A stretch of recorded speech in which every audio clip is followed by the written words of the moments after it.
The last time I saw Eli Sanders, I was 16 years old, standing in my driveway watching a moving truck pull away with everything he owned, and he never once looked back at the window where I was standing. 11 years later, my best friend set me up on a blind date, walked me through the restaurant door herself, and introduced me to the same boy who had broken my heart so completely at 16 that I genuinely believed, for years afterward, that love was simply something that happened to other people. Before I tell you what we discovered about each other that night, and about the person who'd actually been standing between us the whole time, tell me in the comments if you've ever reconnected with a first love and finally understood what really happened. And if you believe some stories get interrupted instead of ended, hit like right now, because this one finally gets its missing chapter. My name is Josie Callahan. I'm 27 years old, and I need to tell you about the boy who taught me, at 15, what it felt like to be someone's whole world, and then taught me, at 16, what it felt like to lose that so suddenly it reshaped the next decade of my life. Eli Sanders moved to our town the summer before 10th grade. He was quiet, in a way that made people curious about him instead of dismissive. The kind of quiet that comes from actually thinking before speaking, rather than having nothing to say. We were partnered together in biology within the first week of school, and by October we were inseparable in the specific, all-consuming way only teenagers can be. Before life has taught them yet that nothing is guaranteed to last, we spent that entire year doing nothing particularly remarkable homework at my kitchen table, long phone calls after curfew, slow walks around the reservoir near his house, where we talk about colleges we hadn't even started applying to yet, as though our futures were already something we decided to build together. He told me, one night, in March, sitting on the hood of his brother's car under a sky full of more stars than our town usually bothered to show us, that he loved me. I said it back before he'd even finished the sentence.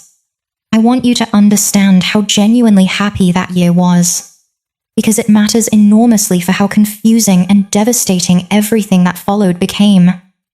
In early May, everything changed, almost overnight. Eli grew distant, quiet in a different way than before, the kind of quiet that felt like a closed door instead of an open one. He stopped answering texts as quickly. He cancelled plans twice in 1 week with vague, unconvincing excuses. When I finally asked him directly what was happening, he looked at me with an expression I still remember clearly, something between guilt and exhaustion, and said, "I think we should probably stop doing this." He wouldn't explain further, no matter how many times I asked. 3 weeks later, I watched a moving truck pull out of his driveway from my own bedroom window. And I never got a real goodbye. Never got an explanation. Never got anything except the specific, hollow silence of a first love disappearing without any closure at all. My best friend at the time, a girl named Bree Donovan, was the person who held me together through most of that summer. She sat with me through weeks of crying, brought me ice cream, told me repeatedly that Eli clearly didn't deserve someone as wonderful as me if he could disappear that easily. And eventually, slowly, helped me build myself back into someone who could function normally again. I want to tell you, before I go any further, that I did not blame Bree for any of what happened back then. Not for a long time. Not until 11 years later, sitting across a restaurant table from the very boy she'd helped me grieve. Bree and I stayed close through college and into our 20s, the kind of friendship that survives distance and different life paths, because the foundation underneath it never wavers. She moved to the same city as me 2 years ago, both of us single, both of us occasionally lamenting the specific exhaustion of modern dating over too many glasses of wine. 3 months ago, she told me she'd met someone through a co-worker's fiancé, a genuinely kind, thoughtful guy she thought I should meet. Someone new to the city, quiet in a way she promised I'd appreciate rather than find standoffish. His name's Eli, she said. Recently moved back to the area for work. I haven't met him in person yet. Just heard great things secondhand, but something told me you two might actually be a good match. I did not think twice about the name. Eli is not an uncommon name, and 11 years is a long time to still flinch at the sound of it, though some quiet, buried part of me, I'll admit now, probably always would have. We arranged the date for a Friday evening at a small wine bar downtown, the kind of low-key first date setup Bree always insisted was the least pressure-filled option. She offered to come along briefly at the start, just to make introductions less awkward, since neither of us had actually met the other yet. I arrived first, as I always do. I sat at a small corner table, ordered a glass of the house red, and watched the door. When Bree walked in 10 minutes later with a tall, dark-haired man beside her, my entire body went cold before my brain had even fully processed why. It was him. Older, obviously, sharper in the jaw, more settled in his shoulders the way men get once they've actually grown into the bodies they were still borrowing at 16. But it was unmistakably, entirely, him. Eli's face went through the exact same transformation mine must have, recognition landing somewhere between shock and something I couldn't quite name yet. "Josie," he said, quietly, standing frozen a few feet from the table. Bree looked between the two of us, confusion spreading across her face. "Wait, you two know each other?" "We dated," I said, my voice somehow steady despite everything happening in my chest. "In high school." Bree's expression shifted through several emotions very quickly, landing finally on something that looked unmistakably like genuine, unguarded panic. "Oh my God.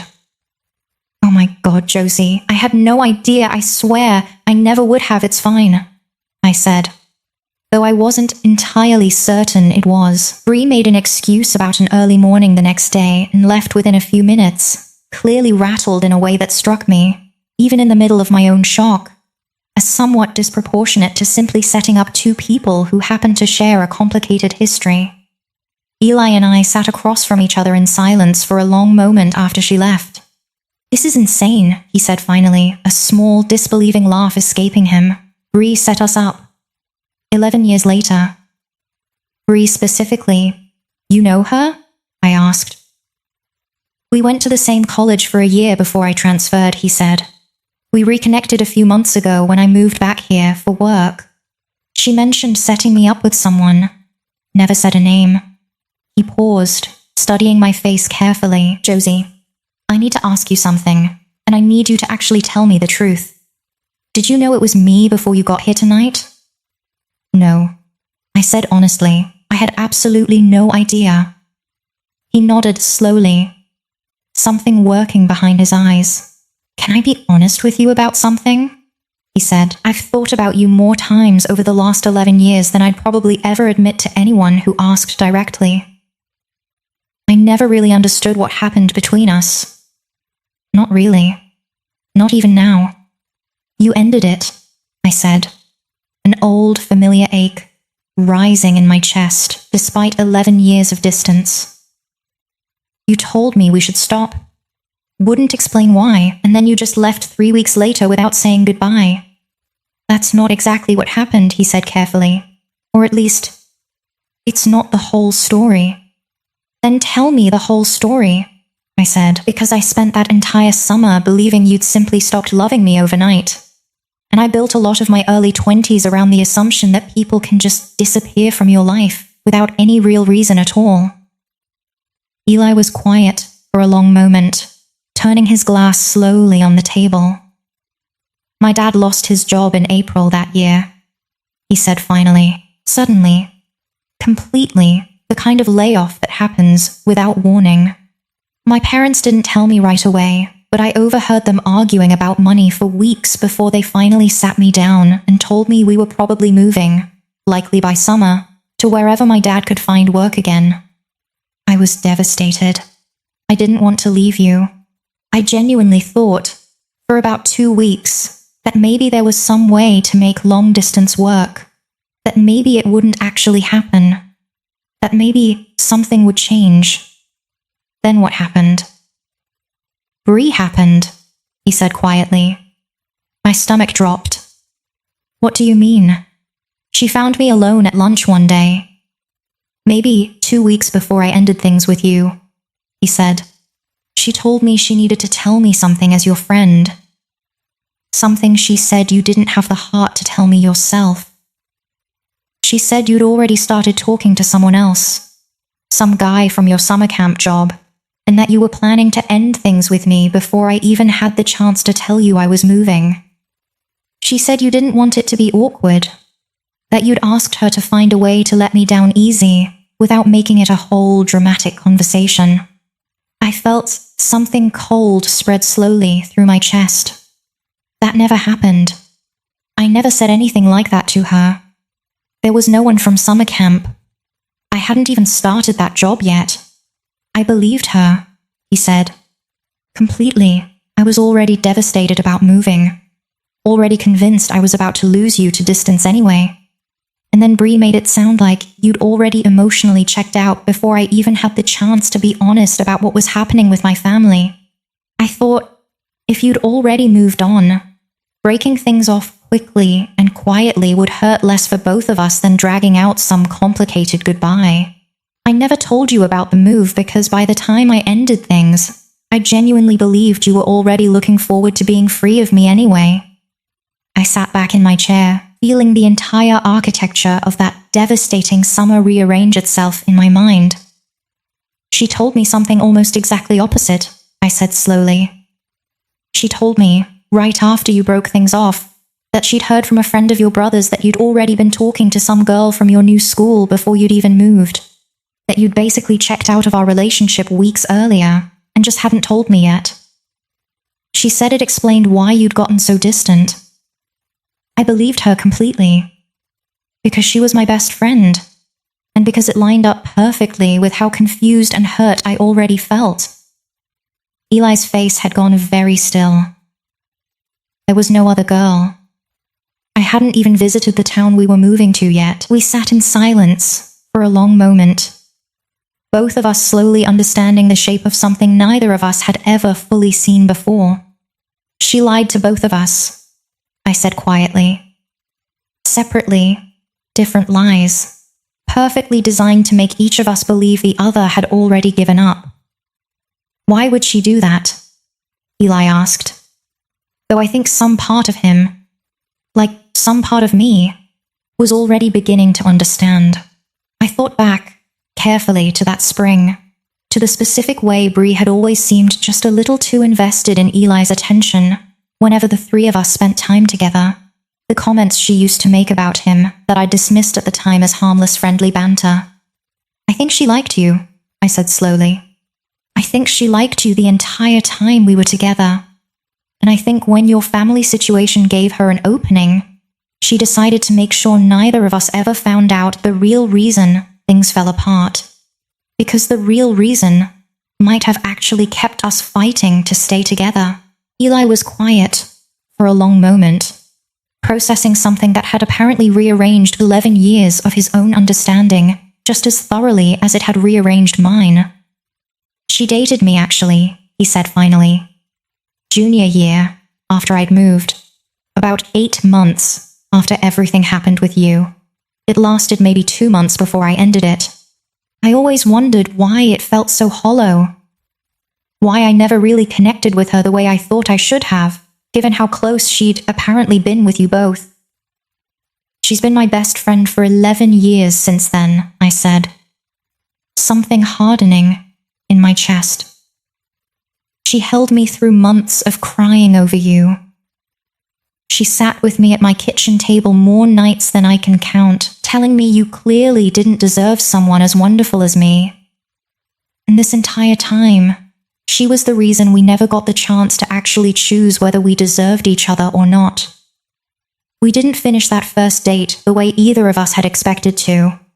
We stayed at that wine bar for nearly 3 hours, slowly reconstructing an entire summer we'd both spent building completely different, completely wrong explanations for the same heartbreak, discovering, piece by piece, that neither of us had actually stopped loving the other. We'd simply both been lied to, expertly, by someone who understood exactly which specific insecurity would make each of us walk away, without a fight. I confronted Bree 3 days later, sitting across from her at the same kitchen table, where she'd once comforted me through so many nights of crying. She didn't deny it. Not once I laid out everything Eli and I had pieced together. She cried. Eventually, admitting that she'd had genuine feelings for Eli that entire year, that watching the two of us so happy together had felt unbearable in a way she'd never fully examined or forgiven herself for, and that when his family's sudden move gave her an opportunity, some ugly, unexamined part of her had simply taken it, telling herself at the time that we probably would have broken up eventually anyway once distance set in. "I've hated myself for it for years," she said.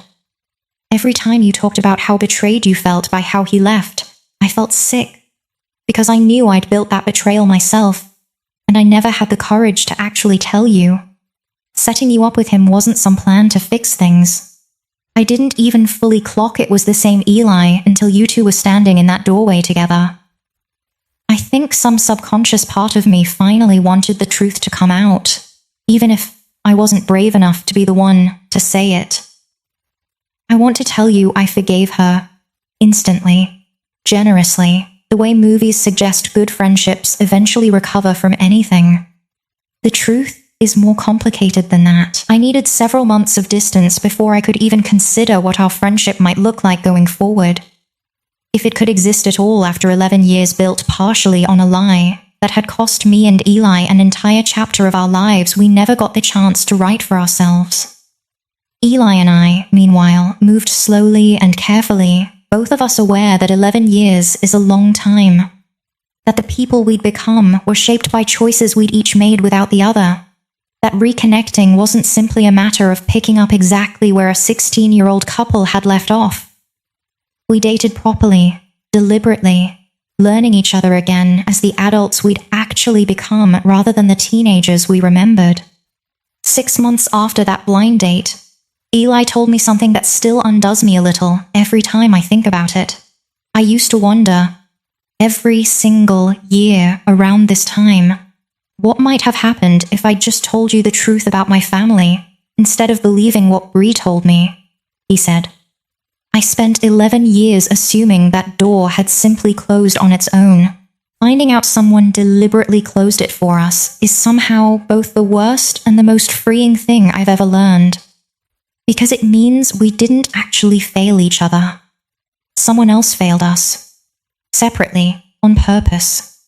A year after that blind date, Eli asked me to move in with him, in an apartment overlooking the same reservoir we used to walk around as teenagers, planning futures we assumed we'd already lost the chance to build. 2 years after that blind date, he proposed on that same path around the reservoir, on a night with more stars visible than our town usually bothered to show us, echoing, almost exactly, the same kind of sky under which he'd first told me he loved me at 15 years old. I know we lost 11 years we didn't have to lose, he said, kneeling in front of me with a small velvet box. I can't get those years back, and I'm not going to pretend the version of us who might have stayed together through that whole decade wouldn't have been something extraordinary. But I also know I don't want to spend the rest of my life wondering what almost happened. I'd rather spend it finding out what actually does. I said yes. Bree and I have slowly, carefully rebuilt something over the past 2 years, smaller and more honest than what we had before, built now on the specific kind of trust that only exists after someone has actually faced the full weight of what they did, and chosen, repeatedly, to be accountable for it instead of minimizing it. She was not at our wedding, not because I refused to forgive her, but because some wounds need more time than others before they're ready to stand in a room celebrating the very thing they once tried to prevent. Sometimes I think about that night. Bree walked through the wine bar door with Eli beside her. Both of us frozen in recognition, neither of us understanding yet how close we'd come to simply having an awkward, forgettable first date instead of finally uncovering the truth neither of us had ever thought to question. I don't know what would have happened if she'd chosen literally any other person to set me up with that month. I only know that I am endlessly grateful. Somehow, that out of every stranger in this city, my best friend's guilt led her, almost against her own will, directly back to the one person capable of finally giving both of us our missing chapter back. If you've ever reconnected with someone from your past and discovered the whole story was never what you thought it was, tell me about it in the comments. And if you believe some love stories get interrupted instead of ended, hit like, subscribe, and I'll see you in the next one.